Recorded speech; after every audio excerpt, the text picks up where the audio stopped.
Good afternoon, everyone. I'm Hao Huang, Associate Professor of Social Sciences, and welcome to the Illinois Tech Social Sciences Great Problems, Great Minds seminar series. For today's seminar, we will open the floor to questions at the end after the talk.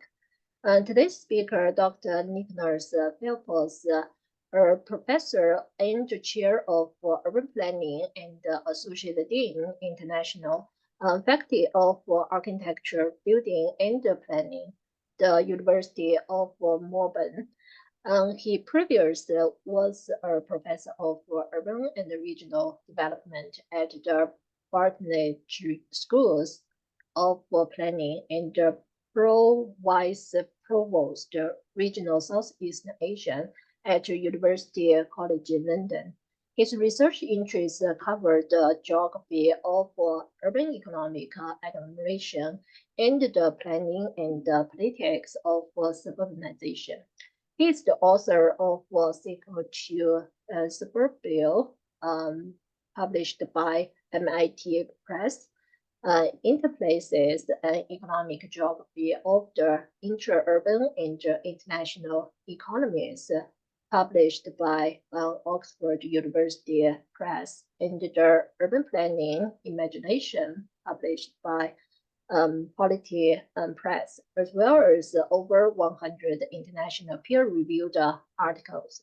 His research has been funded by the British Academy, the UK Economic and Social Research Council, National Geographic, the Neptune Trust, and the Royal Town Planning Institute, and the Royal Institute of Chartered Surveyors, among others.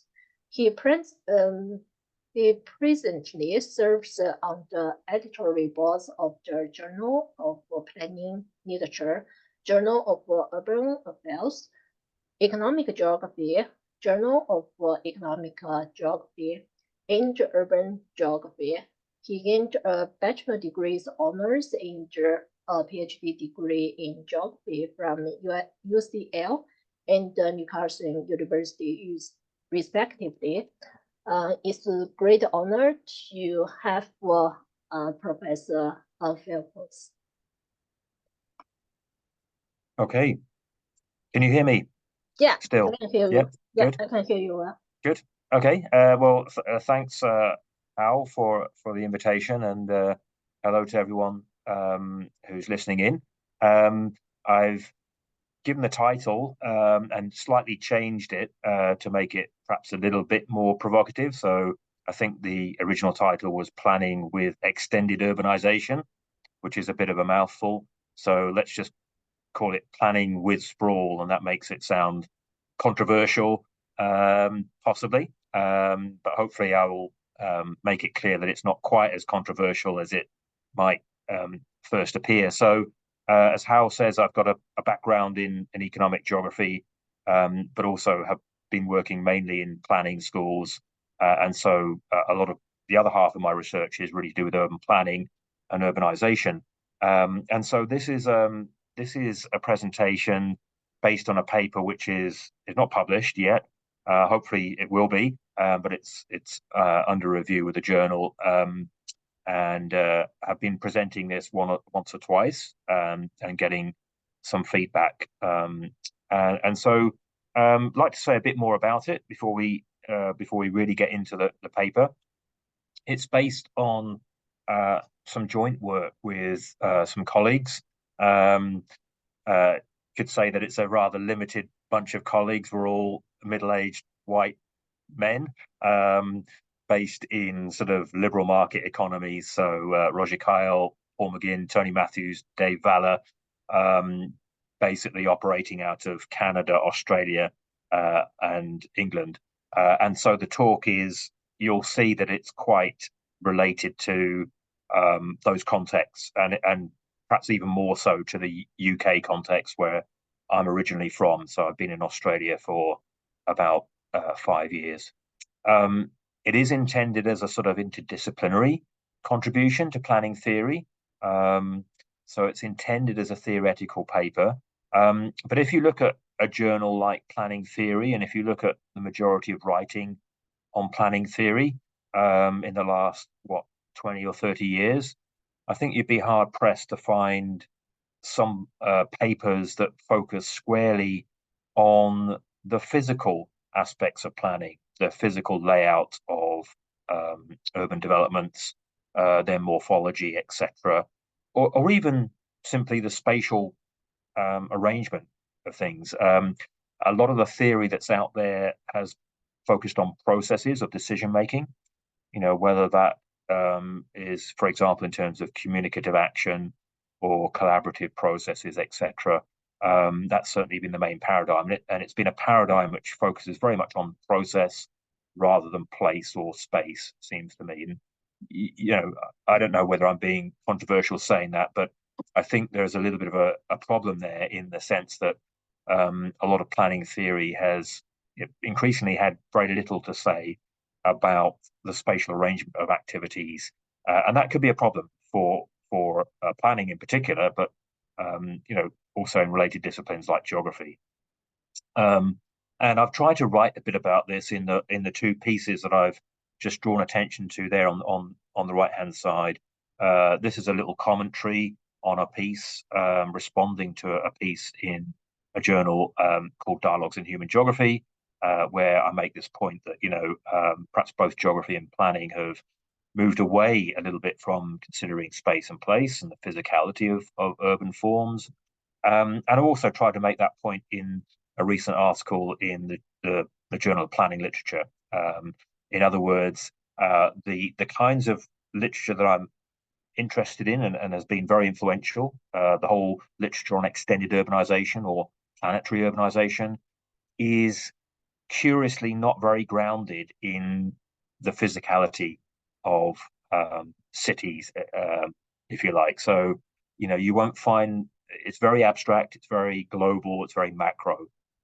So I've tried to sort of address that in some of these articles, and this piece here and the presentation is really, you'll see that it's imbued with that kind of sentiment of trying to ground some of our considerations of extended urbanization or urban sprawl in terms of what can we do about things in physical terms or in terms of the spatial arrangement of land uses and activities. So let's run through a few of the ideas in the presentation. And normally I'd have a kind of structure slide here, and I remember that I've forgotten to put one in here. So what I'm going to do is I'm going to run through a few introductory remarks to set the theme for why I think this is an important topic, and then I'm going to run through what could be called elements of a new spatial planning repertoire or vocabulary, drawing obviously on extant literature that's out there, but hopefully it's a little bit new, a little bit different, and I offer it up as a possibility, a set of new concepts that could reflect some of the complexities of our urban age. So let's think about the planning policy repertoires that we have, that we've typically worked with. Things like growth boundaries, green belts, those kinds of sort of planning tools. They, I think, have failed to halt extended urbanization. They've been designed to try and contain the urban in a lot of instances, but we have to ask ourselves, particularly in England, after whatever it is, 60 or 70 years of trying to contain the urban, whether we've done the best job of that. England's a little bit different from the United States. Probably it is accepted that our cities are not quite as sprawling as those in the United States, but that doesn't mean to say that England doesn't have sprawl. It does. It's just leapfrogged over the green belts, and is also very scattered, non-contiguous. You could argue that those planning concepts that we do have are pretty simple. Green belts, growth boundaries. These are very much Euclidean concepts of bounded regions, aren't they? And they fail to address what Patsy Healy a while ago referred to as the relational complexity of modern life. Okay, maybe we'll come back to that as we go through the talk. So the question arises, should we abandon trying to plan against sprawl altogether? If we've been planning against it for 70 years in the UK and with some very curious outcomes, even in the UK, should we be doing something else? Should we be doing something differently? Okay. And I want to be clear, I don't mean planning to facilitate urban sprawl.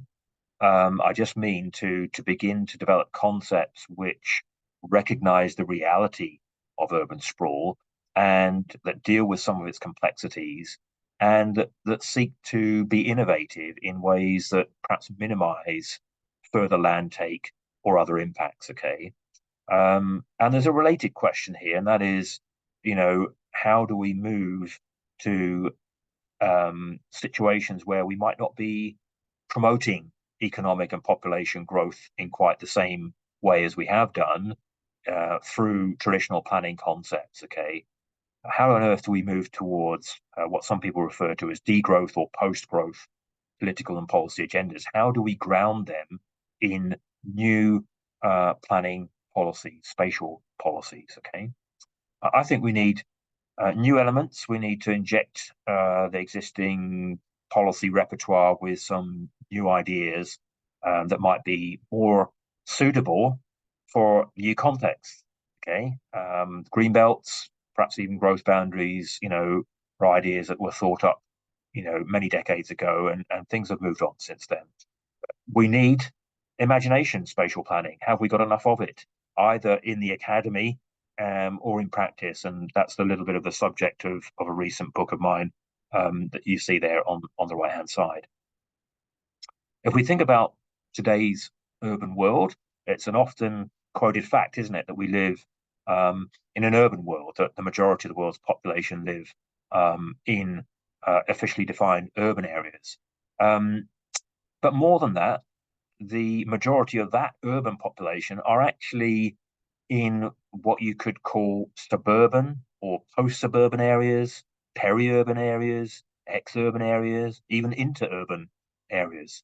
So, let's think about the reality of people's urban experiences. It isn't an experience which is compact and in close proximity to historic downtowns. The majority of the population have an experience, a lived experience, and planned experience from authorities, which is, more likely to be suburban in some form or other. Okay, depending on which label you want to choose. And I think that's the interest in the extended urbanization idea. It's thinking about this as the majority experience of our urban. How to break it down, how to work meaningfully with this, both theoretically, if we're an academic, but also how to work with it in terms of providing guidance or useful concepts that to practicing planners. Okay, thinking about extended urbanization, we can capture it in a word like sprawl. And sprawl seems like this thing which is, immediately understandable, universal, somehow fairly simplistic, but of course it isn't in itself. So a very well cited paper, Galster and colleagues really highlights this, that, sprawl is actually very complex. It's got at least 8 different spatial dimensions that you could characterize it along. And so that alerts us immediately to the fact that there's a bit of a disjuncture, isn't there, between the complexity of the urban realities we're dealing with in morphological, physical, spatial terms, and some of the simplicity of the concepts that we've got in planning terms. Green belts, urban growth boundaries. These are simple in comparison to the morphological complexity of sprawl. So there's a real disjuncture there. And I think this is what the presentation and the paper really wants to try and get at. Okay. I think patterns of extended urbanization, if we look at them in detail, give the lie to ideas of urban containment and even environmental preservation. In other words, sprawl is continuing to happen. It's complex in terms of its spatial arrangement, but it certainly suggests that we haven't managed to contain the urban and that we're not necessarily doing the best job of environmental preservation either. Just think about something as simple as a green belt. You know, Britain's innovation here back in the 1940s. It's now become an absolutely sacrosanct policy which cannot be changed in the UK. But let's have a look at that label. Green belts in England. I don't know if you're aware of this. They're hardly green. Okay, they are often grey. They are full of development of various sorts, full of planning blight. In other words, green once agricultural fields that have been sort of now storage depots for all kinds of junk because farmers are desperately waiting to you know, in the hope that their field will be developed, you know, into housing, which it may be, but probably happen over a long period of time. Green belts are not planned as green infrastructure. So when I used to lecture at UCL, Bartlett School, I used to joke with some of the students. You know, I used to ask them, you know, what did you do at the weekend? Hey, did you go to the green belt? You know, did you hang out there? Did you, you know, you didn't? Oh, why not? You know, well, you know, it's not easy to get to. It's a lot of it is private land, so there are very few public rights of way. Even the public rights of way, you might get shot at or have a farmer's dog set on you.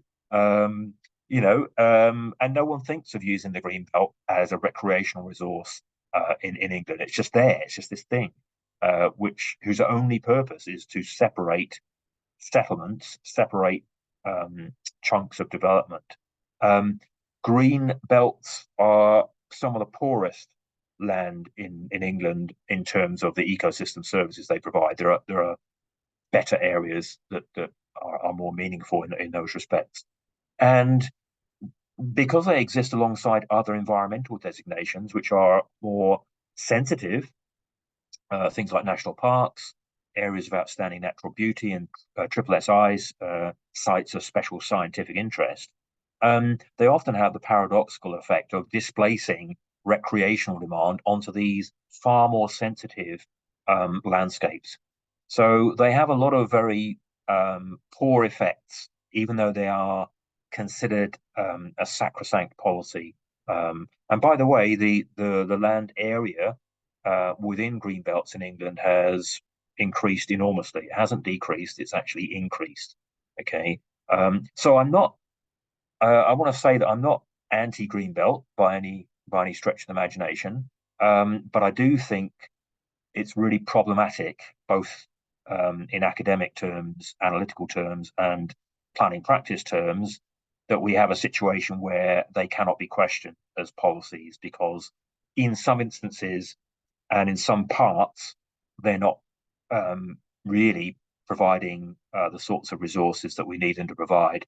And worse, they're having, you know, significant impacts in terms of patterns of urban development and impacts upon the environment.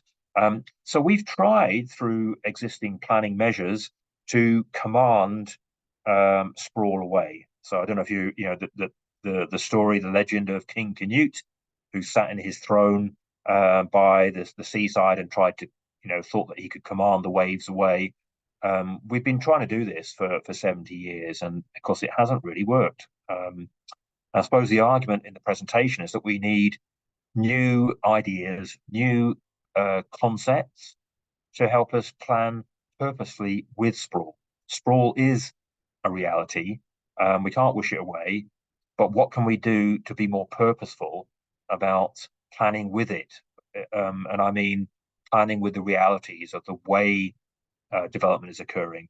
You know, recognizing that, you know, it is very difficult to stop it 100%. So we've got to try and find ways of channeling development in ways which are more ecologically, you know, sort of sustainable, let's say. So the presentation builds a kind of stylized set of ideas, and the next diagram is really just a simplified version of that. So I'm going to talk about these 5 concepts that we offer them as a kind of contribution to perhaps a new spatial planning vocabulary. The first one is white space. The second one is edges. third one is boundary objects. The fourth one is something called interstices.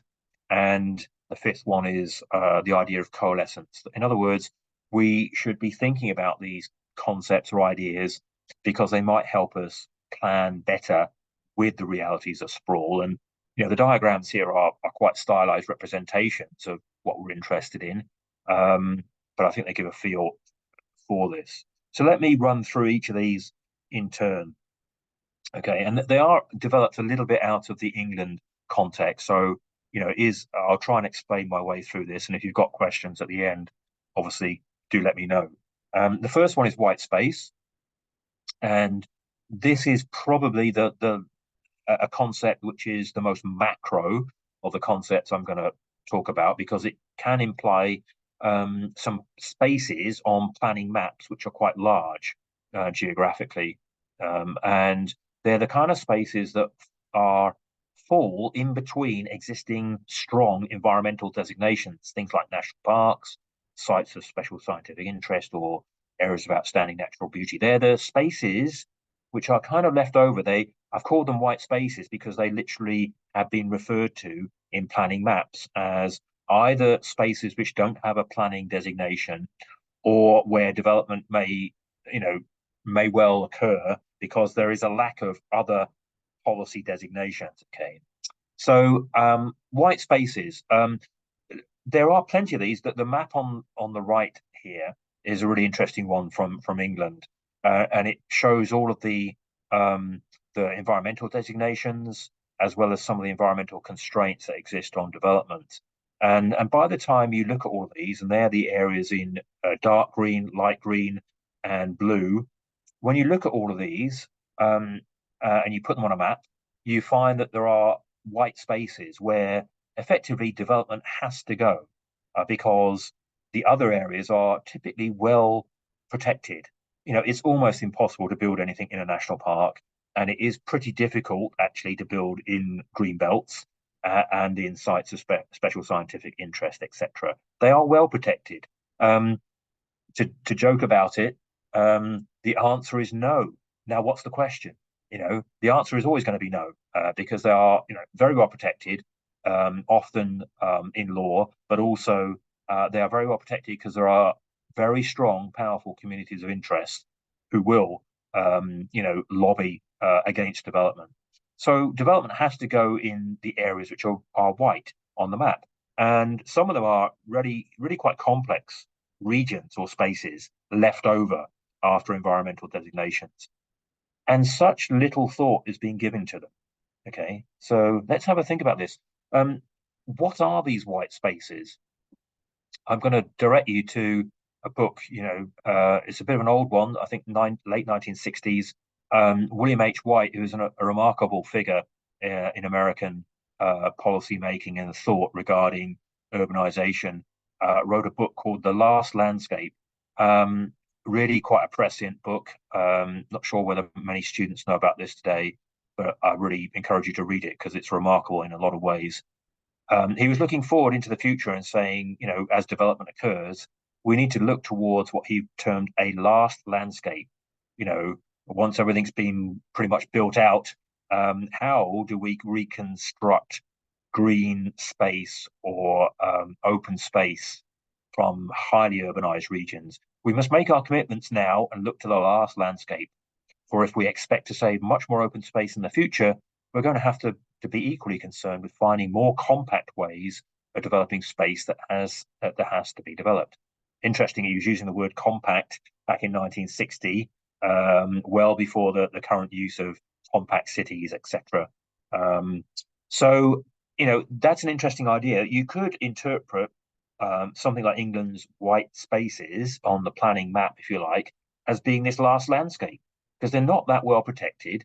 And in actual fact, there's very little planning thought going into these regions. There's a lot of thought gone into the environmental designations, and typically they're very well protected. But the white spaces left over, you could think of them as new regions that need to be planned for actively, purposefully. Okay, they are the regions where there's a deficit of planning in one way or another. Either they're not considered regions in and of themselves, or the planning that is done for them is very piecemeal. It's at a very local level. So there's no overarching framework, if you like. Understandable in some ways because they're hardly natural regions. Okay, the natural regions are usually described by environmental designations, river basins, mountain or mountain chains, etc. So they're not natural regions in any sense.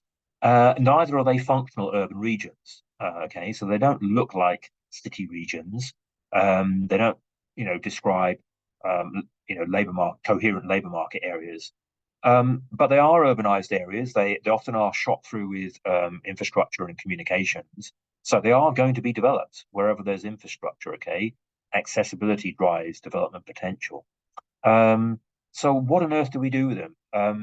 It's not acceptable in my view to just let them exist as white spaces and just be, subject to very poor imagination regarding how we should use this potentially last landscape. Because actually, some of those white spaces have got beautiful landscapes in them as well. Remember, I said that green belts are not the most beautiful parts of the country. They're just there to separate settlements and prevent sprawl, coalescence. But there are plenty of spaces in the white areas on this map which are actually beautiful, more beautiful than green belt land. So it is quite important that we use those white spaces well. And if we don't have a really coherent set of planning ideas of how we're going to use them, we'll end up with a very poor last landscape, let's say.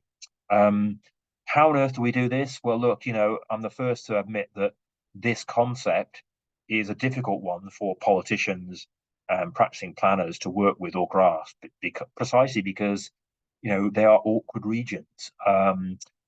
How could we plan for them? Could we create new agencies, new organizations that have a statutory basis for planning? It's not very likely, is it? Because local governments and central governments are often quite reluctant to create new entities which take away planning or policy making powers or are competitors with existing governmental organizations. Okay. But of course, if they don't have statutory powers, the kind of planning that's going to be done for these white spaces is probably going to be fairly poorer than it needs to be. Okay. So white space, I think is almost identical to what William White was talking about as the last landscape. And that's why it's so important that we actively think about these spaces left over. Oops, my laptop seems to have frozen. Right. Yes, second concept, edges. Okay. And here I'm drawing on the work of Edward Casey. He's a philosopher interested in place and space. This is a really, really, really interesting book. He's written several that are really interesting, quite dense in the sense that it's rich in terms of ideas, and it's like I say, it's from a philosopher, so it's very carefully worked through, but very, very interesting. And I've used this to try and think about how it might be important in planning terms. Okay.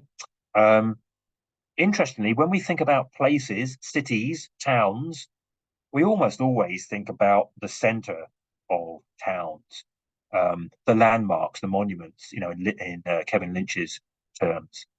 But Casey inverts that. Okay. Says to think about the nature of places, we probably need to look at them from the outside in. A place is an especially powerful catchment area of edges. It's a completely different way of looking at towns and cities.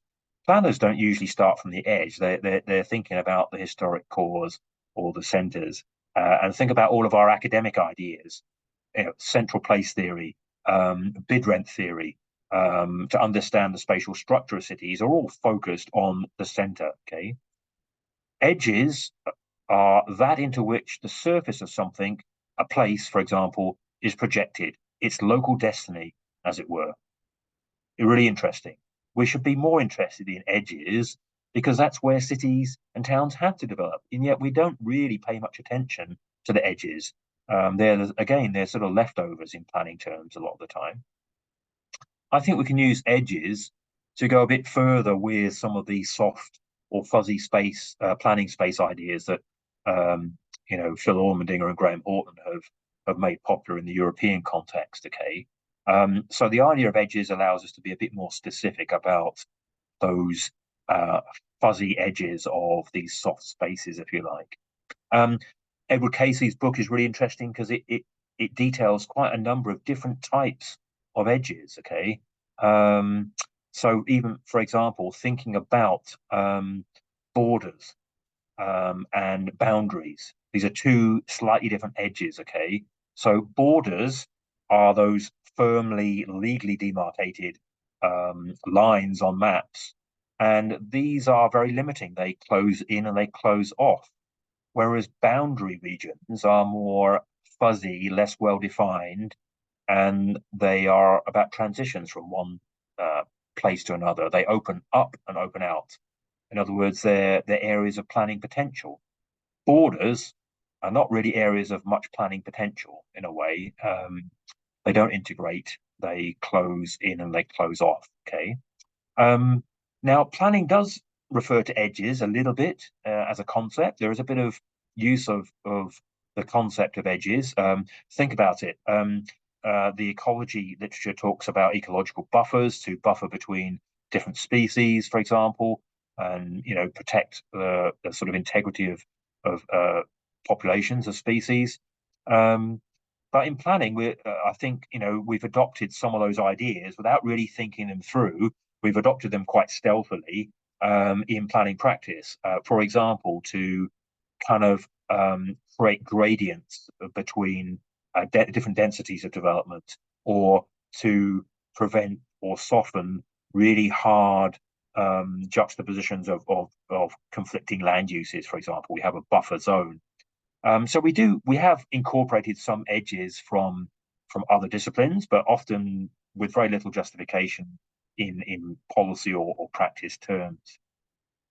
There's a whole bunch of other edges out there that Edward Casey alights on. He talks about rims, gaps, cusps, margins, and verges, which all could do a slightly different thing in planning terms. Okay, they all have slightly different properties. Okay, thinking about gaps, and I'll come back to those in a moment.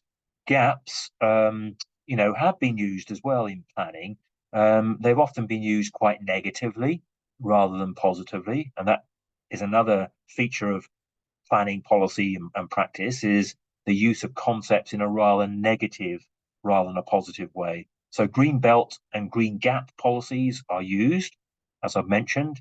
These are edges which have proliferated, but with little or no planning justification. Okay, so if you don't have a green belt, is in England, which is designated nationally, then locally you could create a green gap, okay, a strategic gap in your local plan.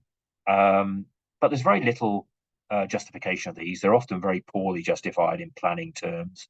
But if I were being cynical, why do these gaps exist in local plans? Well, they're precisely the gaps that local politicians get re-elected on, because they neutralize any fallout, any negative publicity or political fallout from more development of housing, etc., next to a community which is going to deliver votes for that politician.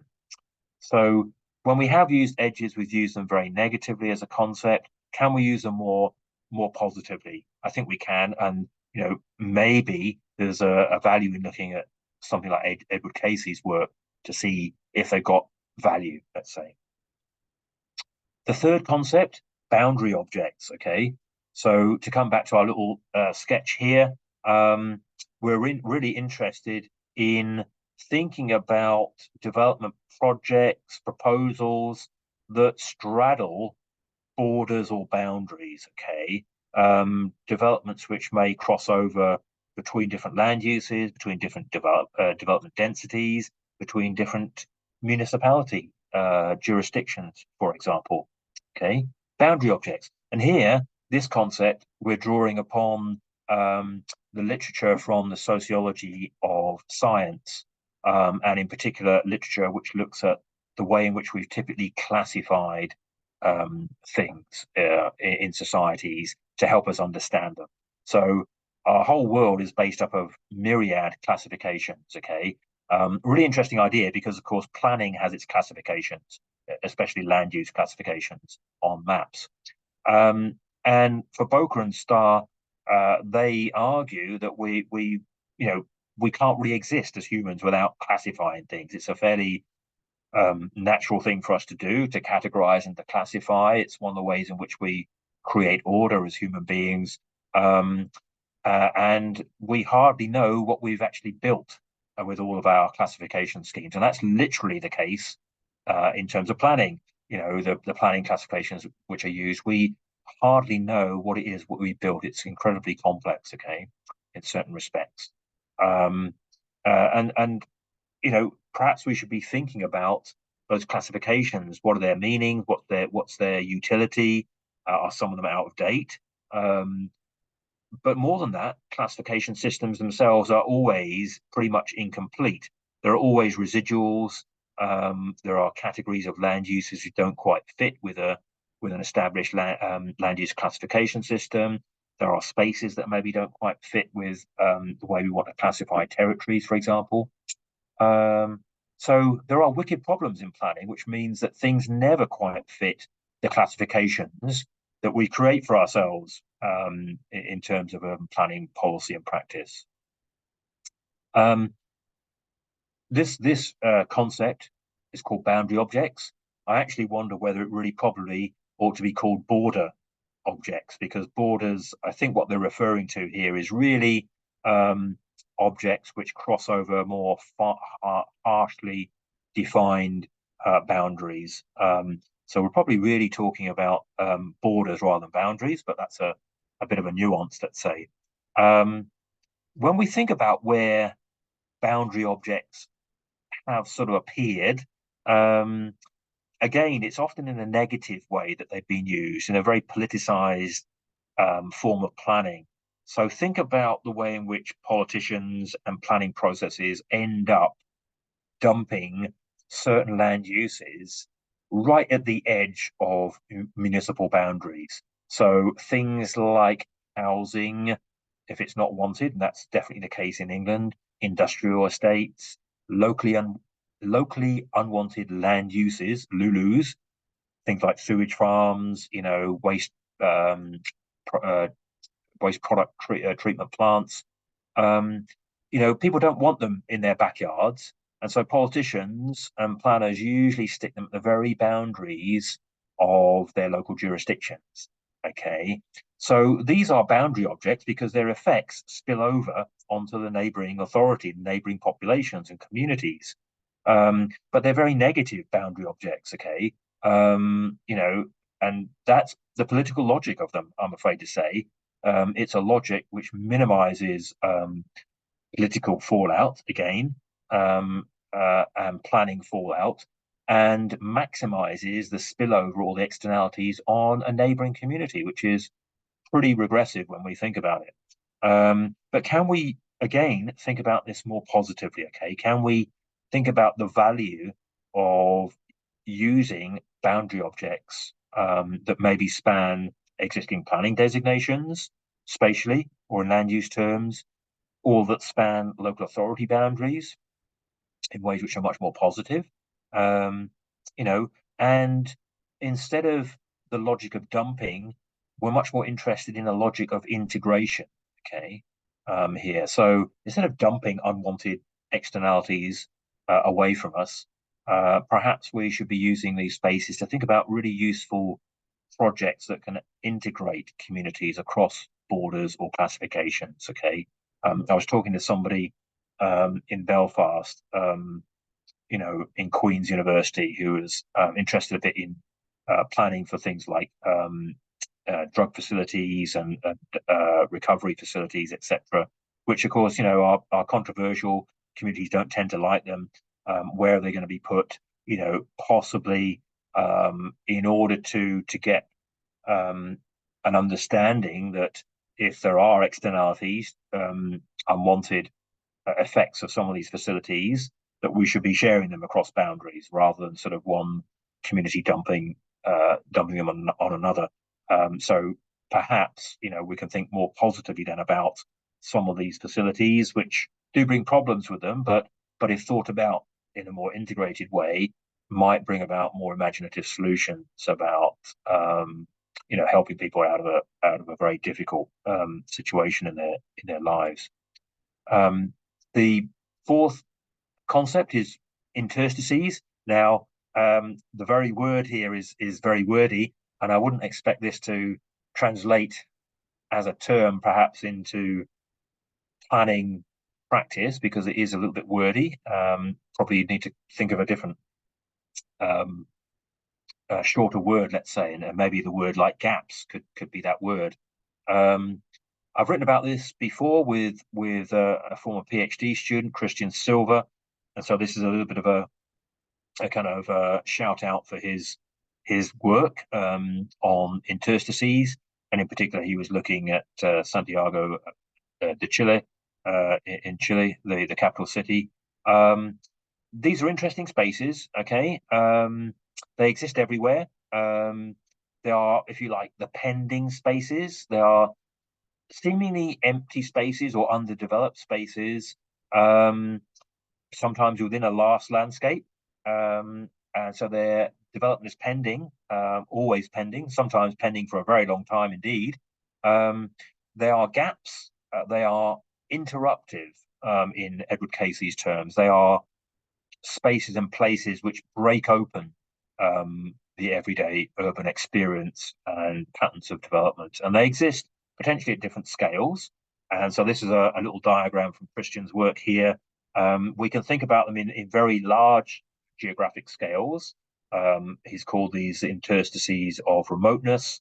But I think what we're more interested in is perhaps the sort of scale, not at the architectural scale, but more at the scale of transition, and in terms of proximity. So the urban scale, these can be things like protection buffers, even parks and squares form to a certain extent these gaps within the urban fabric. And you might want to think about these, what role they perform, if you like. So let me just go down here. They're interesting spaces because they might seem like leftover spaces, but of course they're absolutely fundamental to the future of our cities. If you think about it, they are spaces where development is likely to occur, and yet they're often development is held up by one or a number of factors. Okay, think about them. If these are the gaps left over, and you can see here that on the map on the right hand side, this is a map of Santiago, and it gives you some indication of the spaces that Christian was looking at as these apparently empty or unused spaces. They have a morphological complexity. So go back to the Galster paper, which says that sprawl is very complex morphologically. There are 8 different dimensions. It stands to reason that all of the spaces that are undeveloped will be at least as morphologically complex. Okay, so they might be empty, but there are many of these spaces, and they reflect some of the complexity of development patterns themselves. They are the inverse, the negative of development, if you like, and so if sprawl is complex, then the spaces left over will be complex as well. And they're pretty quantitatively significant, in any urban context. Just think about American cities and, all of the spaces that lie empty, from the micro scale of parking lots downtown to quite big expanses of formerly industrial land, or spaces between big industry and big infrastructure, which kind of exist in a sort of no man's land. I think Berger has referred to these as the Drosscape of America. And there are quite extensive, quantitatively significant spaces bound up in these interstices. But they're also interesting spaces because you could argue that they've got relational properties. Some of them are not simply small, compact spaces that are left over. in between development, they can be quite linear. They can be shot through with bits of infrastructure like rail, roads, etc. They can be the slivers of land that are left over between those bits of infrastructure, electricity and water pipes, etc. And partly because of that physical infrastructure, but also partly because they are spaces in between communities, people, they have relational properties because, multiple uses might be projected onto them, multiple meanings might be projected onto them by neighboring communities. So their relational properties, mean that they can't be reduced to their purely morphological characteristics. They might seem like relatively bounded places, but people are always walking their dogs through them or finding uses for them, etc. So they're qualitatively quite important to the future of our cities as well. Think about these bits of scrub land. People might be using them and draw meaning from them in many different ways, and that makes them incredibly powerful as spaces to mobilize in planning policy and practice. Let's get on to the last concept here, and I won't be too long before I finish. Coalescence.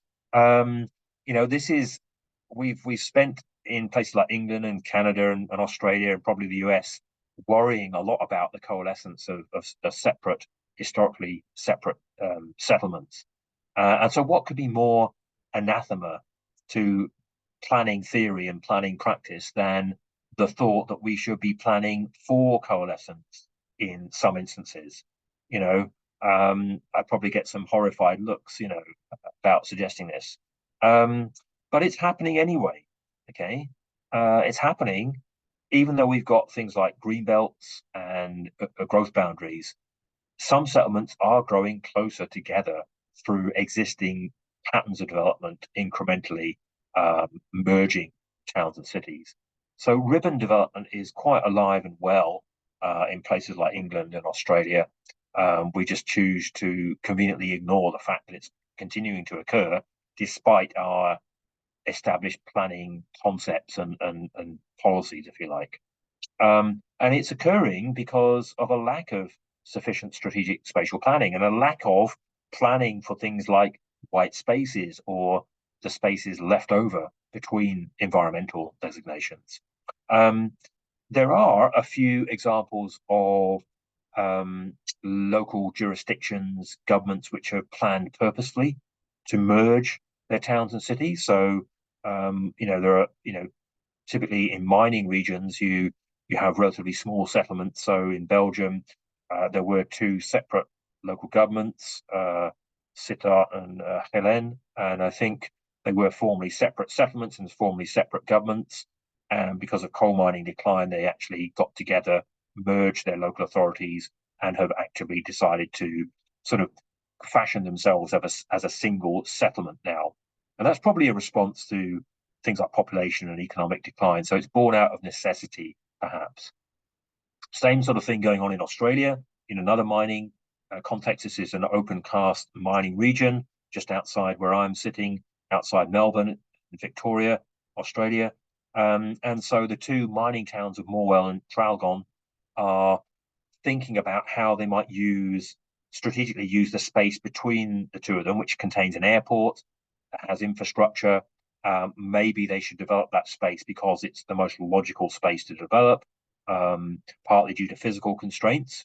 Open cast mines leave great big holes in the ground, but also some of the infrastructure is there already, and it would probably add to a greater population potential for the two towns overall. And again, you've got some of the same dynamics, a little bit born out of necessity of population stagnation and certainly employment opportunity stagnation as well.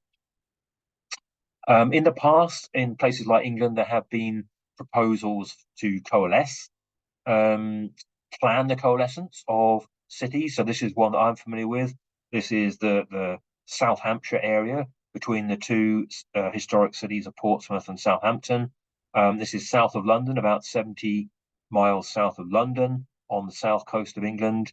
And in the 1960s, there was a very radical idea that because this region was growing in population and employment terms nationally, that we need an organized way to plan its growth. And what we probably should do is create ultimately a what was called a directional linear grid for South Hampshire, and possibly a new planning authority, a metropolitan planning body to plan for this with a metropolitan transit system, etc. Now, I don't know what you think of this map as a plan scheme, but you can imagine what local people thought about this, even in the 1960s. This whole idea was not sold at all well to politicians or the public. Look at that map there. It's an incredibly artificial imposition onto an amazingly complex natural landscape of harbors, peninsulas, inlets, etc. Looks really kind of awkward. And of course, people saw it and they thought of Los Angeles, and it got dubbed. You're going to basically plan Los Angeles here on the South Coast, and it presented an image of what was quite a sensitive natural landscape paved over in this enormous grid with historic settlements lost in this sprawl. So in this instance, probably quite an interesting idea, probably quite a logical idea to plan this as a whole, because what's happened is that those two cities have indeed sprawled through incremental development together. So the space between Portsmouth and Southampton has coalesced, but it's coalesced in a very unplanned, very unstrategic way. This whole idea was an attempt to think about the future in a very organized way, but of course it wasn't sold very well. And we have a long history in England of not selling the idea of coalescence very well. There's a contemporary example of just a few years ago to plan the area between Cheltenham and Gloucester into a so-called super city by 2050.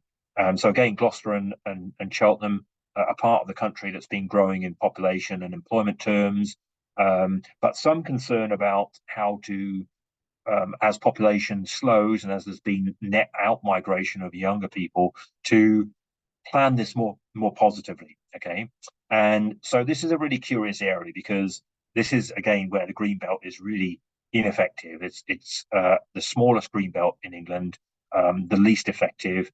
The gap between the two historic cities is 5 miles. Okay, hardly any distance at all. Moreover, in the green belt is an airport and a major freeway. And if you know anything about freeways, you know that they are ideal for development. Potential for having a rapid transit system between two cities as well. So in some ways, a pretty good location to think about strategic development and to minimize impacts upon neighboring sensitive environmental designations. So not too far away from Cheltenham to the east, to the right-hand side on that map there, is the Cotswolds area, which is world famous as a natural and man-made landscape, very beautiful, but very sensitive. And the greenbelt, basically displaces recreational demand into that area, exactly where you wouldn't want it. Wouldn't it be much better to use the greenbelt for development, but do so in a way which opens it up also to recreation use locally for people in Gloucester and Cheltenham? If you took out all the constraints out of Gloucestershire, where would you locate the growth? It's a GCSE project. That means pre-university level project. It's a sort of a project for school for 15-year-olds. It's between Cheltenham and Gloucester. Boom, chuck in 10, 20, 30, 40,000 houses in that area. Call it what you want. Chuck in the correct infrastructure, and hey presto, you have got the most sustainable growth in Gloucestershire. Is that going to happen? No. Is that what the Joint Spatial Plan is going to come forward with? No. It's unfortunate. In other words, because of the politics of local plan making, what's going to happen is that little bits of growth are going to be added on to Gloucester and Cheltenham instead of thinking cohesively about the opportunities of joining the two cities, with good infrastructure to create more opportunity for everyone, and to use the infrastructure to its best. Okay, so this also failed, this particular initiative. If you look at the little image at the bottom there, this is a kind of, I don't know if it's a cartoon exactly, of Super City that was used to kind of help try and sell the idea. And again, it's not the greatest piece of salesmanship, because if you look at it, it sort of overdoes all of the infrastructure and it overdoes the density. Look at the skyscrapers there.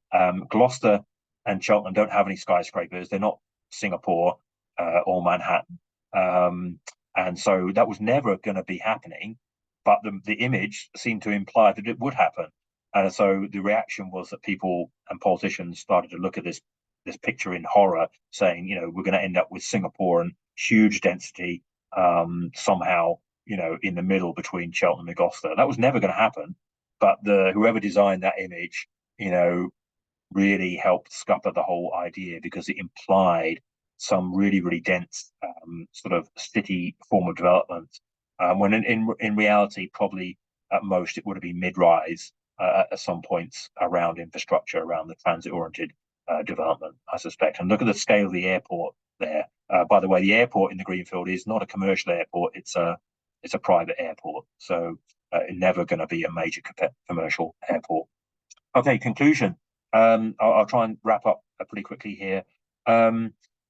We've been trying to plan with growth, with population and employment growth, and we obviously have to do that, but there is often a limit to what can be done in trying to cater to continued population and employment growth, given some of the rather outdated concepts and limited spatial repertoire that we've got as planners. And one of the reasons for that is that there's a competing logic at play between the way planners like to think about development, the way developers think about it, and the way politicians tend to think about development and where it should go. And I've tried to write about this in a different article, which I hope will be forthcoming in the Journal of American Planning Association. I don't have confirmation of that, but I'm hoping that that will be the case. So if it is, please do check that out. There's a lot of inertia in existing planning policies and cultures, which mean that we're not very imaginative. We can't think outside the box about things like, well, shouldn't we just be coalescing these two settlements? No, we can't do that. 70 years worth of planning policy says that we can't do that because we've got a green belt. Well, is the green belt serving its function? Remember, policies are dreamt up in applied ways. The logic of them is often applied, the conditions at the time.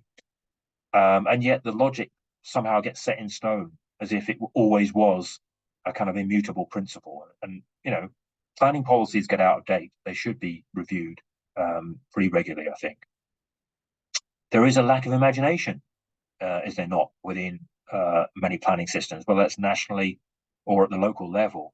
I deliberately use that title in my book, The Planning Imagination, because some people might think it's an oxymoron, a contradiction in terms, that planners don't have imagination. And there's still, a bit of an argument about that. If you talk to the private sector, they would argue that, planning is the thing that is the dead hand. But that's more reason to think imaginatively about new vocabularies, it seems to me. We've got some pressing problems at the moment. You don't need me to tell you that. A climate emergency, the whole idea of urban sprawl and extended urbanization is itself a bit of an emergency to deal with. And of course, we've got the sense in which perhaps we should be planning for a future that might be about shrinking populations and contracting employment opportunities or different employment opportunities. So there is a bit of a literature that's out there on degrowth and post-growth political agendas. The little bit that I've read of that so far is is pitched at a very abstract level. It's not very well spatialized. What are the spatial concepts or policies that can help us achieve de or post-growth outcomes? So we do need, ideas, of vocabulary that can help us sell some of those ideas to politicians and the public and ground them, okay? Because I don't think there's that much out there which is performing that kind of role. And of course, there's implications of all this for the way we teach planning, in universities, etc.?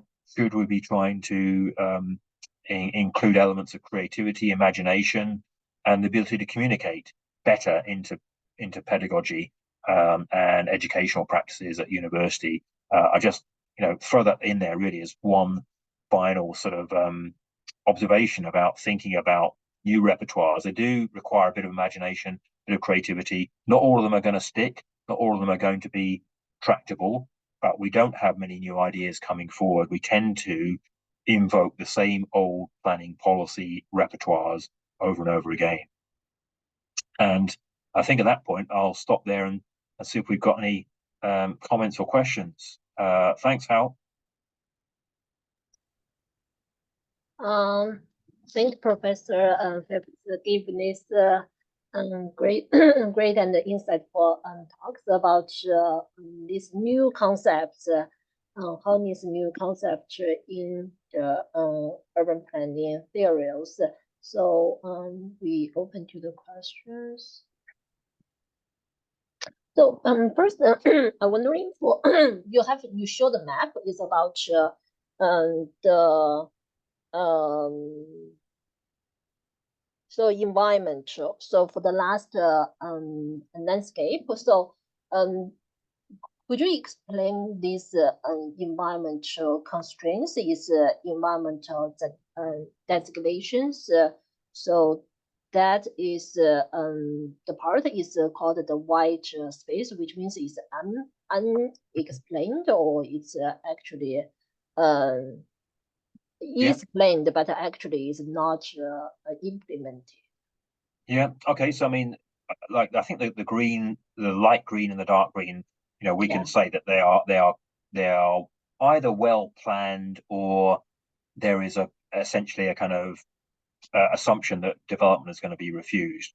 So I'm considering them kind of strongly planned from that point of view, even though it's kind of planned in a very negative way of there's going to be no development. The white space left over is interesting because almost certainly there won't be any strategic overview of what's going to happen in those white spaces. Look at the shape of some of them. They don't conform to any regional authority boundaries. They're really strange shapes, many of them. So there's almost certainly no overarching view about what should be done with those spaces. They probably they will be covered comprehensively by local plans. So England is a bit much like many other developed nations. There's complete territorial coverage of plans at the local level of various dates, various vintages. Now, my point is that they've all been produced at the very local level, and they'll typically be allocating land for development in small parcels around existing settlements, that kind of thing. So there's no overarching view about is this the best place to put development overall for this region as it will develop, because it will continue to develop. It has to. So what you've got is growth scattered through these white regions, probably in fairly suboptimal ways from a regional perspective, from a larger macro perspective. Now you can then say, well, what is the quality of the planning that's done at the local level? And it does vary. The local plan process in England, at least, it occurs on a fairly regular cycle, but it's very reactive. It doesn't really have any forward-looking role now. What it does is it reacts to national housing targets and national insistence on having a 5-year land supply for development. So it's purely reactive. It's not looking into the future. I see. Thank you.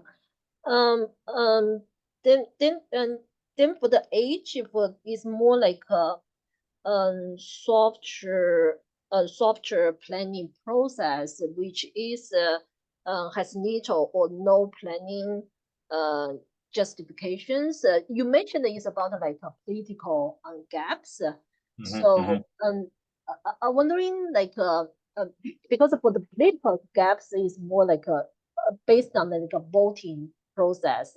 I'm wondering this is mainly based on like democracy, mainly based on like the political system, the democracy political systems. So it possible like also applies to other political systems. It possible considered as like informal sectors or areas.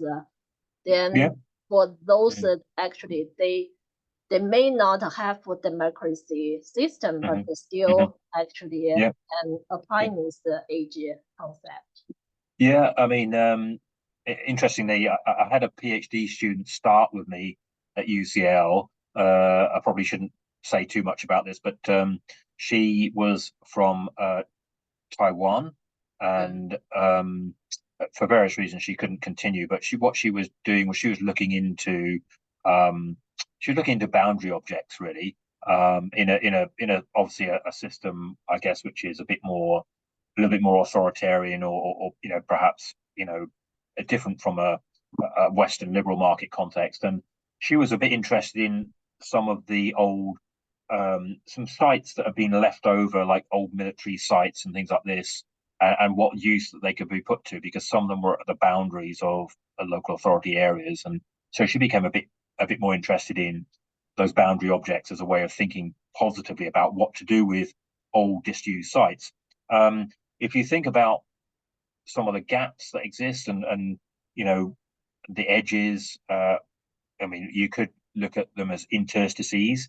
And if you look up that word, you will see that that people do use it quite a bit in contexts where informal development has happened. So I think people like Kim Dovey have looked at various developing countries and argue that there are a range of different edges and gaps, which tend to be those which are occupied by those in society who don't have formal land rights and property rights, etc. So they'll basically colonize those spaces. There are some great classic examples. I think I remember going to Argentina, Buenos Aires, and there was a classic example of an area between a railway line and a big highway, a very narrow sliver, a long linear sliver of land that had been built on by people who migrated to Buenos Aires and couldn't access the formal property system and built their own houses. So think about rivers, river banks that are occupied by informal settlers. I think all of those gaps do lend themselves to being occupied. And to be honest, even in look at American cities. I occasionally look at YouTube and get these sort of shock stories about people living on the streets, etc. And they will typically occupy some of these edges, interstices within at the micro level within urban environments. So you can begin to see that even in quite formally planned systems, where there are planning controls, you will still get elements of informality and informal uses, and that includes guerrilla gardening, etc., which is you've probably got quite a bit of that in the US as well as here in Australia. So it's interesting the way in which ordinary people recognize some of the value or potential of these places in a way that planning doesn't. There is an expression which I was alluding to in architecture: spaces left over after planning, slope. Planning designates things, has classifications, and then once places have been classified, there isn't much thought about temporary uses or possible uses of things left over that don't fit the classification. So that's a bit of a warning to all of us as planners. I think that other people have their eyes on these spaces. They have some quite interesting ideas about how to use them productively, and maybe planners should be more responsive to grassroots use values for these spaces. Yeah, I agree. So probably the planners should be catch up with the development. So then just as you mentioned, the boundary objective seems to need action on all these planning gaps is most happening in this the boundary objects, so the Mhm. boundary areas. Mhm. So then it possible with the current planning practice is already have in terms of, you also mentioned the co-license in the last concept. So it's possible there is the buffer. So there's a buffer area. So it's more practically to work on, instead of like we need have like the two cities, they are kind of Mhm. 5 miles away separated. Mhm. So Mhm. for the cities, they can look at the specific like boundary areas to see if we Mhm. can Mhm. more Mhm. focus work together in these areas. Mhm.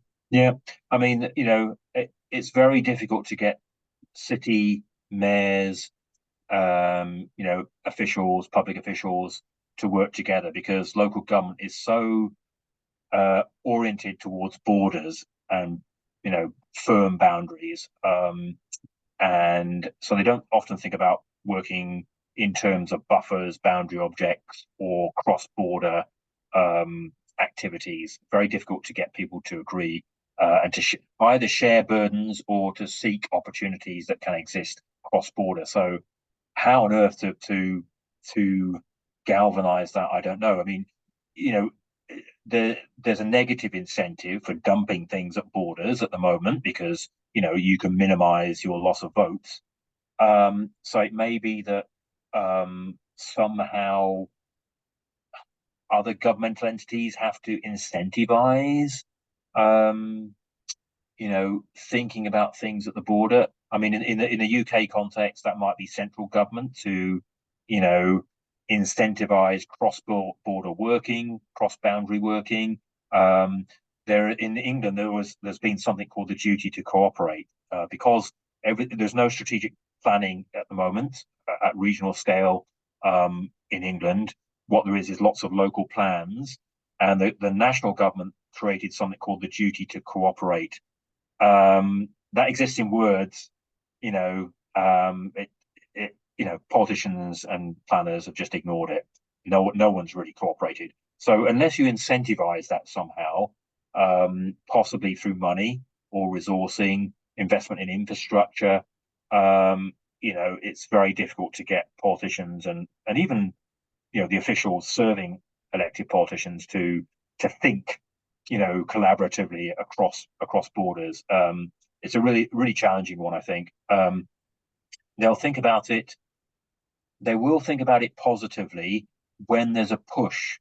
So to come back to the that last example, Gloucester and Cheltenham, I was a little bit involved with the discussion there because actually I gave a talk on the South Hampshire case to people in the Gloucestershire area who were interested about, well, why didn't this work? Why what's the lesson that can be learned from history? So they were a little bit concerned because they were looking to the future and they could see a bit of a negative future unless they planned positively. In other words, they were starting to lose younger population to places like London. They were a little bit concerned about, well, what would be the employment in the future because they were losing some employment, land uses, etc. So there was a little bit of a push there from a demographic point of view, which meant they wanted to be positive. I suppose what I'm saying is the necessity, sometimes a negative necessity, makes you be positive. If the crisis is not big enough, people don't think positively. So it's really interesting in England and probably in places like China as well. As places begin to experience unemployment or significant industrial restructuring, you paradoxically start to get people's imagination flowing, and suddenly, people, are a bit more keen to think bigger, longer term, because they have to. The main problem is that they don't have the resources. They don't actually have, in a period of contraction, they don't have the policy latitude to do much about it. So this is one of the ironies. This is another good paper by Galster, which talks about shrinkage not being the mirror opposite of growth. In other words, it's too late. By the time you're a shrinking city, it's already too late. You don't have the resources to do things positively. You don't have the policy latitude to do new things. You're stuck in a vicious cycle. So if you want to be positive, you somehow have to choose the moment at which things couldn't possibly be any better. Everyone would question, well, why are you planning for a future that could turn negative when actually we're booming? But that's precisely the moment when you've got a plan for the future. And of course, it's a very hard thing to get people to imagine that. It seems to me. Yes, seems so, which means it's when we look at you mentioned like shrinking cities actually you mean actually we shouldn't look at just the shrinking moment. Actually, we should look at is before the previous status.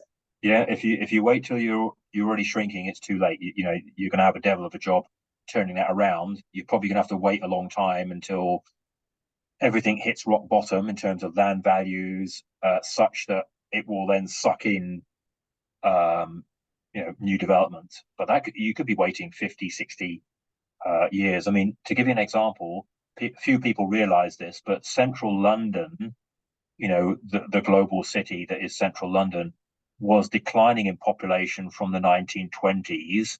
Okay. By the time I went to university in London as an undergraduate in the 1980s, there were empty buildings, squats, derelict sites. It had taken, 60 years for property prices to decline to such a point that it then began to suck in new investment. And that's what Ruth Glass noticed as gentrification in the 1960s, 70s. But it began to occur in earnest really only from about the 1980s, 1990s onwards. So the so-called rent gap was at its largest by that point, but it had taken 60 years to get to that point. So, if you're shrinking, cities like Flint, Detroit, that they're going to be in that cycle for quite a while before, people start to notice that actually, hey, the land prices, property prices are so low that it's worth taking a risk here and doing something. So, by the time you wait until you're already shrinking, it's kind of too late. One of my PhD students was looking at suburban Tokyo, and that's exactly what he's been finding. Really, that that the writing was on the wall in terms of population decline because of declining fertility rates, etc. But of course, Japan was in growth mode or seemingly in growth mode, and now those suburban communities that once were growing are facing out migration as well as natural decline, as well as lack of all the money that was flowing into municipal coffers has dried up. They no longer want to collaborate together. They're competing now against each other for investment and people. So everything shrinks. The imagination, the policy latitude shrinks along with all that. So it's already too late. The real challenge is, I think, in terms of, and we don't do any of this but I don't think we think enough about it in politics or planning, is what organization theorists or management gurus are called change management. You need to get people thinking about change because populations, people are a little bit conservative. They like what they've got. They're not very good at thinking about change. We're all subject to this. I hate trying to pick up a new piece of software that the university has foisted upon me, and I have to learn it all over again. We don't like change that much, but having some tools or skills for citizens, planners, and politicians to recognize that change is pretty endemic and being able to cope with it is and cope with it in a positive way is probably an under thought about kind of need within the local government sphere, it seems to me. Yeah. So then in that, just now you mentioned like the decline shrinking. How did you see the rebound change? Rebound for new cities, rebound change. Yeah, well, I mean, interesting one. I mean, I don't think I really have an answer to this. I mean, obviously, some parts of Detroit I think have been turned over to parkland, and this is I mean, coming back to that idea of um, the last landscape. I mean, that was written in the 60s. I guess it's assuming a bit of a condition of continued growth and development. You could view shrinkage as an opportunity to reclaim some areas of this last landscape that were indeed lost. A second chance to plan better. To okay, look, why do we develop on this particular stretch of land, which could be really better kept as a park? And so it probably provides an opportunity to rethink at the spatial structure of the city, of a place like Detroit, create a series of parklands that may not have been there before, which may, in and of themselves, of course, drive development values if done really well. The one thing I'm aware of in a growth context in Melbourne is the way in which developers have they've been forced to think about creating parks and water features by Melbourne Water because of regulatory standards to do with retention of stormwater, etc. That's made them think a little bit more innovatively about creating parklands through their major developments. And then they've suddenly realized, lo and behold, as developers, you would think they would realize this, that water and access to parkland means that they can do interesting things. They can develop at slightly higher densities, or they can develop housing models which are more lucrative, have a price premium. And so you could imagine a creative green reworking of somewhere like Detroit, if done well, and with associated infrastructure, that there could be some regrowth, developer value. And of course, planners always, get a little bit hung up on the fact that they create a plan or that they actually do things. You can have a nice plan, but ultimately it requires investment and money from the private sector. And if there really isn't a market of any substantial scale, it's really going to be hard to get back to some growth context. But like I say, in rethinking green space and a different urban form, it could be that a portion of growth and development would come back, because I think people are attracted to to good livable environments. And I come back to the whole ridiculousness of green belts in some ways. You don't need an enormous swathe of land dedicated to separating settlement space. What you do need is well designed, probably smaller green spaces at eye level. This is William White's ideas here, eye level, which people can use on a daily basis, not big tracts of land that separate settlements. You can separate settlements with relatively thin linear parks, but which have very high amenity and good pedestrian and cycle infrastructure, etc., which people are going to use and enjoy on a daily basis. And so some of that could be reworked into a landscape, perhaps like Detroit. That's probably my suggestion. Yeah, I agree with you about this last landscape thoughts. I like your answers. So we have questions. Is from Isaac to you. How do you think Detroit's history with such a focus on cars my hidden its regrowth? I feel like they are still very narrow sighted in terms of transportation.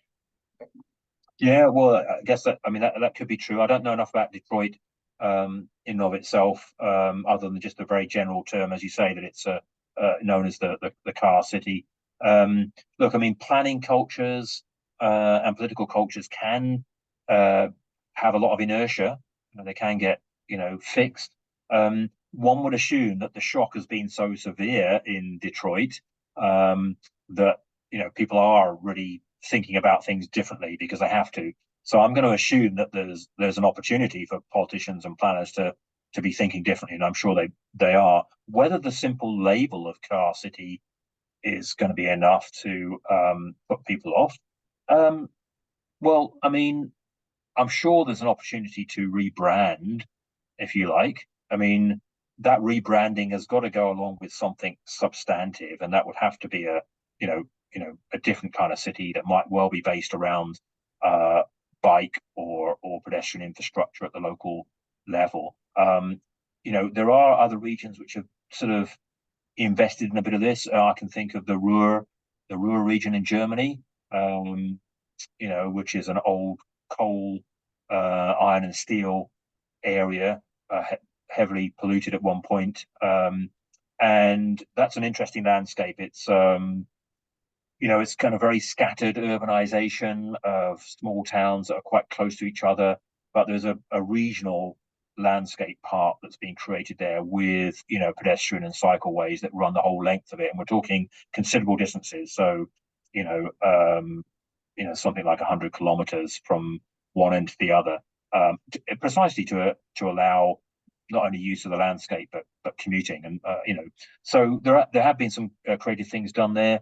Clearly, you're probably aware that industrial buildings now do have a value, being remade over as residential buildings. So I think selective use of some of those industrial buildings for some new uses. There are plenty of examples of some parts of cities. The industrial chic, can be mobilized. I mean, certainly Beijing's 798 district is an old factory district that became quite famous as an creative arts sort of complex, and that's now changed again. I think it's become a bit gentrified, and you can imagine arts being, I think the thing that I'm lumbering towards here is that certain communities will occupy cheap space, and they will recognize the value of it, and they will recognize sometimes historical architecture, but they'll also recognize some really interesting spaces, and they're not afraid to occupy those spaces, because if you're an artist, for example, you don't have a lot of money at your disposal, and they then draw in, that the history tells us, they then draw in others. They are like the canaries down the mine. They're the early signals of development potential. So they will use their sweat equity first to improve bits of landscape or property, and that may well draw in other developers, gentrifiers, effectively. So they demonstrate development value where formal developers might not. But the challenge, I suppose, in Detroit is the sheer scale of some of the buildings, industrial buildings, the sheer extent of the city, as was. So whether you could really find a meaningful use for all of the factory buildings that presumably are still derelict, and which ones and where, I think there's bound to be some kind of value to which that can be turned. But it's going to take some doing. Might take some really innovative ideas to incentivize people to occupy these spaces. Do you want to invite? This is back to Sir Peter Hall's idea of enterprise zones. His idea was to liberate certain spaces, cities, from all planning controls, because growth was so negative, if you like. One of the things that was shorn from that idea was his idea was to make it a bit like Shenzhen, in the sense that you would want to maximize population potential, and one of the few ways you can do that in a place outside of China with huge population potential is to create preferential locations for immigration.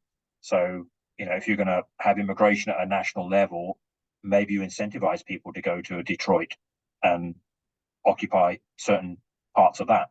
That's where you're going to, the quid pro quo for, gaining entry to the United States, is that you go to Detroit in the first instance, and but you'll be entering an area with very low property prices and land prices, and you'll be licensed to start up businesses and do your thing. That was slightly Peter Hall's idea. The immigration side of it is obviously a little bit controversial, and that was never picked up in enterprise zone policy. But it's the only way you can really get the population potential that somewhere like Shenzhen has.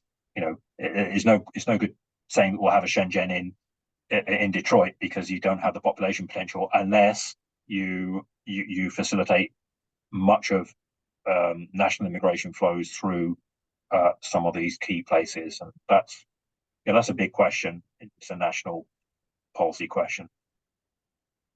Okay, thank you. So the other one you mentioned that the other concept is the interstices. So for interstices, so many is like no underdeveloped. So you mentioned the two aspects. One is quantitative and one is qualitative. So the quantitative is many means if we have this no this in interstices is large areas, then there will be may have more integrated in the planning process. Will be get more resources from the planning process.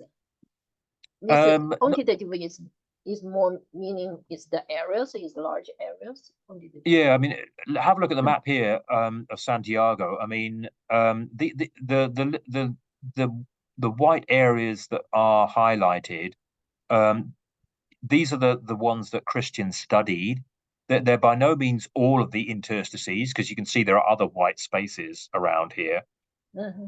The simple point in quantitative terms is that if you added up all these white spaces, what proportion of the city area would they be? They might be as high as 40%. They're not trivial in terms of land area. So that's the quantitative part. The qualitative part is, let's take this one here, Cerrillos Airport. This is the old airport. It's an old military airport. I think that then became a civilian airport for a while. It's a pretty large space. It's lying empty. It still hasn't been developed. It's really interesting because a lot of people are interested in this space. Developers are certainly interested in it. The city government is interested in it because it's such a key site.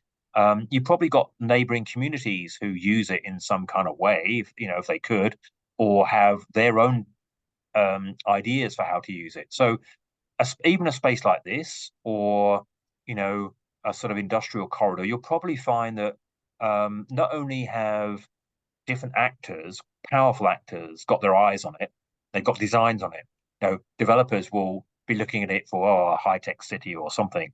The government might be looking at it for social housing, and then the surrounding communities might be much more interested in keeping it as a park or some kind of amenity.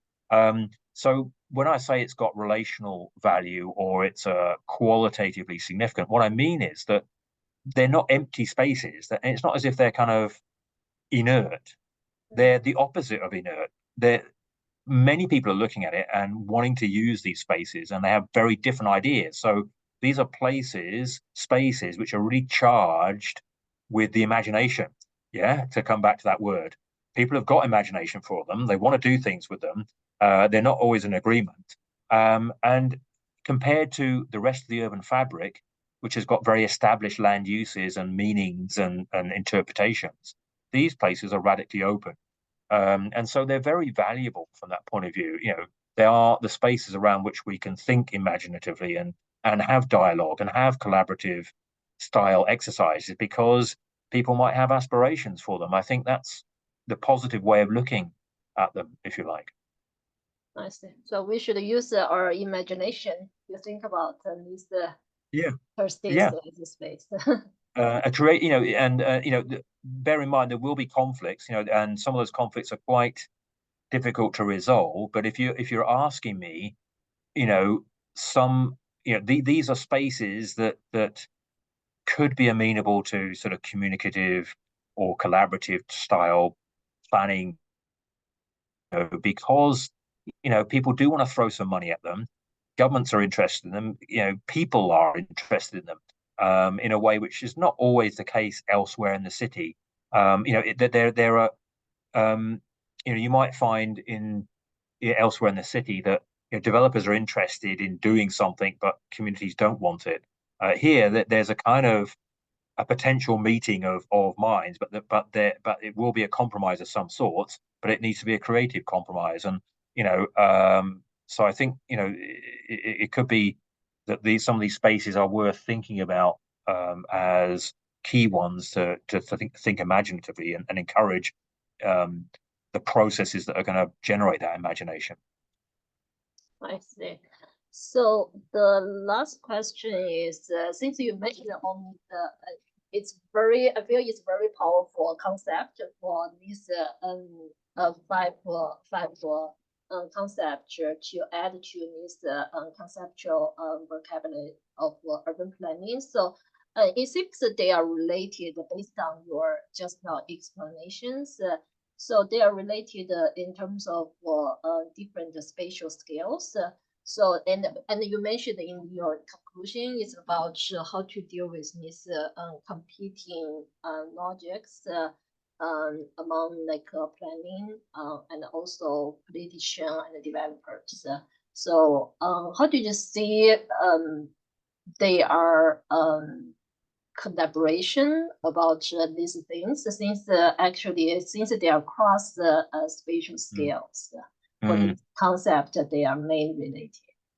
Yeah, well, it is a challenge. So in that paper, which I'm still waiting to hear from the journal about whether it's finally accepted. But I think we tend to get a bit carried away in planning that planning, both that planning itself has effects, and that planning is the only guardian of the collective interest. And if you think about it, that's a little bit false in the sense that you've got at least those three different forces or logics at play. There's planners, there's politicians, and developers. And the pure instances in which planning can hold the day are few. That they're typically things like master planned, new towns, perhaps new districts in China. Those are not that common in many parts of the world. They're fairly common in terms of the way China's been built out. And in that sense, you could say, well, the planning logic has led things. And the next challenge for a place like China will be, incidentally, how do those new townships become retrofitted in ways that maybe fit with the realities of private sector development and citizen perhaps better as we go forward. So the things that we build, the reality of the things that we build is always some kind of compromise, and that's probably worth, even that simple point is worth remembering when we do planning. Planning never really has pure effects. It's always a bit of a kind of adulterated logic in terms of the way things get developed. And then when you add in the geographical scale issue, some people talk about super wicked problems, okay? Super wicked problems. So planning problems are not just wicked, they're super wicked because they are multi-level, multi-scalar. And this is something that, maybe again, we perhaps don't admit enough about. Whenever I'm talking about, planning in Melbourne, it's very obvious that on one level some of the planning arrangements are totally rational and work reasonably well, but then they're separated from other elements of planning, noticeably things like infrastructure, so local planning at the sort of neighborhood scale, if you want to call it that, might well be quite logical in terms of layout of land uses, capture of land values for bits of infrastructure like parks and schools, but then the roads are not being built because that's a different part of government and a different tier of government almost. So that it's a huge challenge for planning. Some people interpret planning as the kind of activity which is about bringing all those actors together. And that's why it requires imagination and creativity, because if it's treated purely as a regulatory activity, it's never gonna capture enough political attention to be able to bang heads together. So look, it's a massive problem for planning some of the very extensive cities we have as well. There is no body that governs, Chicagoland. Where is it 2000 municipalities? So who is going to be thinking in that kind of way? Any local mayor or planner, they might collaborate or have an idea of how to join up with the next neighboring authority, but there isn't the imagination at that wider scale. So it is a real challenge for planning. It's a political challenge really as much as anything else, because in the past in England we have sought to redraw local government boundaries. So you'll be aware that in China, one way around this is to annex large amounts of neighboring municipalities to create more rational city regional boundaries. And that's relatively easy to do currently in China. It has been possible in the past in places like England. It's now incredibly difficult to do in sort of liberal democracies, and it takes political will to do some of that. So, I don't see any of that in our political systems in the UK or the US or Australia. I'm afraid there isn't much political imagination around, other than over things where you wish people wouldn't focus on. So there are some pretty big problems in terms of how to organize society, and they're not detached from things like national economic growth. Indeed, they're closely implicated with it, but they're almost treated as if they have no relationship to it. So planning the spatial arrangement of our cities, of course, has major implications for productivity and creativity, etc.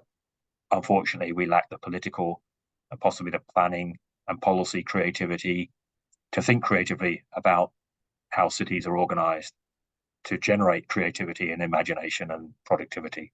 So it's a bit of a circular loop. To have all those outputs that we'd love, a high value economy, etc. You need creative inputs to have creative outputs, it seems to me. Yeah, so we have very different institutional context. So we need, as you emphasize, like imagination and creativity to plan. So thank you so much for extraordinary insightful and very helpful talk. So usually we give a applause to the speaker again. And also thank you all the participations for the questions. So I will see you next week.